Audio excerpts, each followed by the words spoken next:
وَمَنْ سَتَرَ مُسْلِمًا سَتَرَهُ اللَّهُ يَوْمَ الْقِيَامَةِ. Ал кім бір мұсылманның айыбын жасырса, Алла оның айыбын қиямет күні жасырады дейді. Шын мәнінде тағы бір хадисінде былай дейді: Құран оқитын мүминнің мысалы, ол цитрус, тектес жеміс сияқты, цитрус сияқты дейді.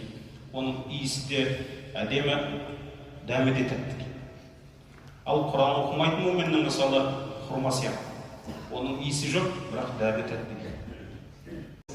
Мәселен, бір бауырыңыз жайында өзгелерге соның бір кемшілігін, айыбын айттыңыз делік. Ал бірақ сол бауырыңызды өзгелер оны жақсы жағынан сыйлайтын еді, құрметтейтін еді. Ол жайлы сізге жақсы айтып жатқан кезде, ой, сендер оны білмейсіңдер ғой деп, оның айыбын ашып, ол бұндай еді, ол деген нағсоққар еді, ол деген алаяқ еді, бүйткен де сөйткен еді деп, ол қызғаныштан бола ма? Болмаса, сіздің біреудің айыбын ашу арқылы, сондай жандар болады. Біреудің айыбын ашқан кезде адам одан өзіне бір керемет бір әсер, күш алып, содан бір ләззат алатындай жандар болады, Алла сақтасын. Яғни сіздің екінші мұсылманның айыбын ашуыңызда, ол тек қана сіз оның күнәсін ғана көтеріп қойған жоқсыз.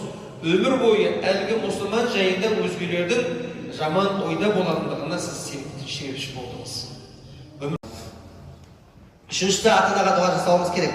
Өйткені ата-ананың балаға, баланың ата-анаға жасаған несі, дұғасы не қайтарылмайды.